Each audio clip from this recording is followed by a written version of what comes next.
Welcome to the It Factor. We're Jemmy and I exploring a new blog post by Mr. Len Kaplan, CEO of CDML and MSP in Queens, NY, offering network management, VoIP and UCAS, cybersecurity compliance, IAS, cloud and Microsoft 365 and Azure. That's right. And if you're a small business owner or maybe you manage IT for a growing organization, this deep dive is definitely for you. Stay tuned. Yeah.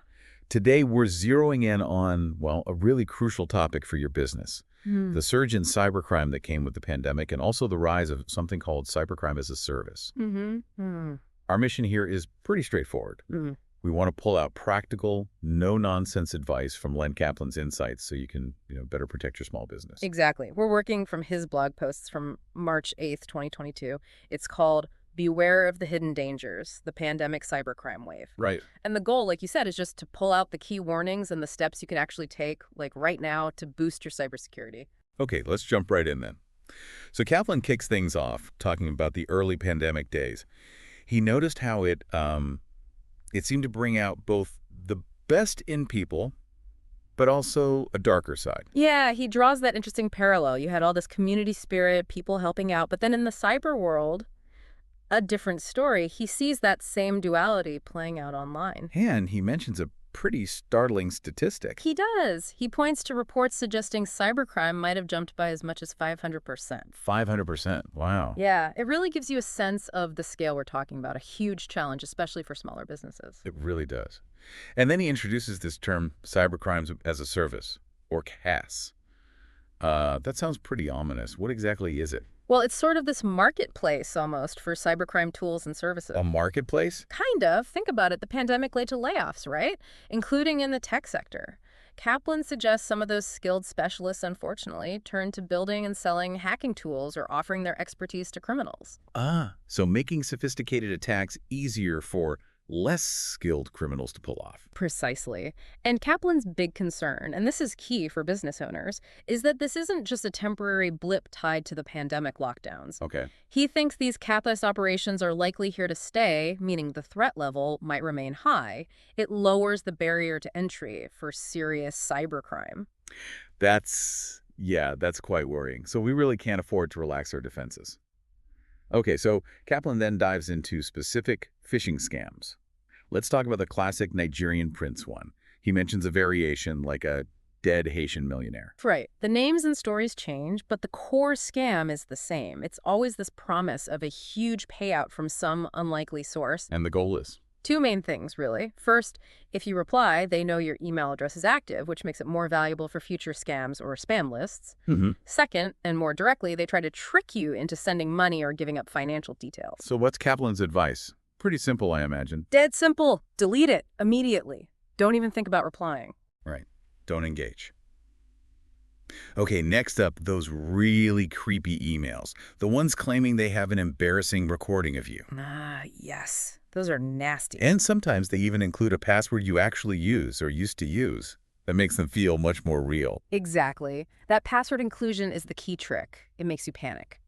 What it usually means is that password leaked in some other data breach, and your details are floating around on the dark web. So the recording itself is probably fake. Almost certainly fake. They're just trying to scare you into paying.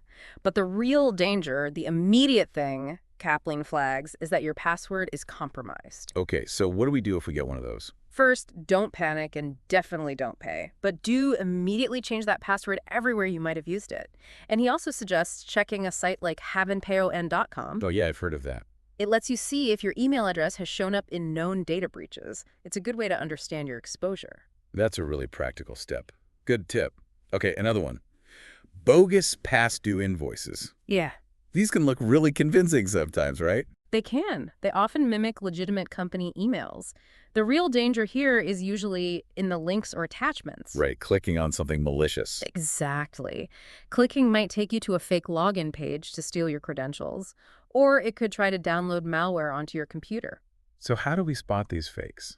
Kaplan gives a great tip here. Always hover your mouse cursor over any link before you click it.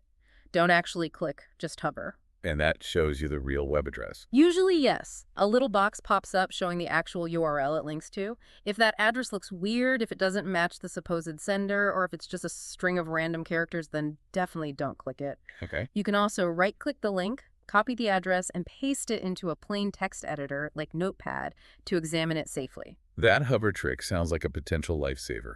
Easy to do.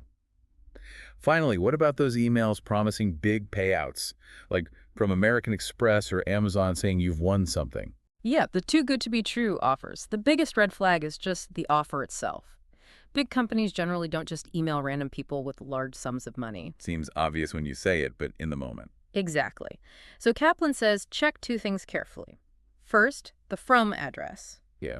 Look at the domain name, the part after the baddest. Does it exactly match the company's real domain, like Amazon.com, not Amazon-rewards.net or something slightly off? Got it. Small variations are a big warning. Huge warning. Second, be really wary of emails that are just one big image. An image. Why is that? Because it's often a tactic to hide poorly written text or bypass spam filters. And the entire image is usually one clickable link leading somewhere bad. Again, hover over it. Okay, so checking the sender domain, being suspicious of image-only emails, and always hovering over links, that seems to cover a lot. It really does. Across all these scams, Kaplan's core message isn't, stop using computers. That's not realistic. Yeah. It's about developing vigilance, a Yeah. healthy skepticism. So scrutinizing that from address, being cautious with image-based emails, and always checking where a link is actually going before you click. Those are the key habits. Those are the absolute fundamentals, he stresses, for protecting yourself against these common phishing tactics. Okay, so let's wrap this up for the small business owners listening. The big takeaways are cybercrime definitely spiked during the pandemic, and this cybercrime as a service thing means the threat isn't likely to fade away quickly. It might even get more sophisticated. That seems to be the concern, yes. Vigilance is your best defense, especially with email phishing. And we've talked through some very specific, actionable ways Kaplan suggests for spotting and dodging common scams, whether it's those old tricks with new names, fake invoices, or those tempting but bogus payout offers. Checking domains, hovering over links. Simple steps, really. Simple but effective if you make them habits. Right. So that leads us to our final thought for you, the listener. Take a moment to think about your own business. What are your current digital practices? Where might there be, potential weak spots? And based on what we've discussed from Lynn Kaplan's insights today, what's maybe one concrete action, one specific step you can commit to taking today to improve your cybersecurity posture and better protect your critical business data?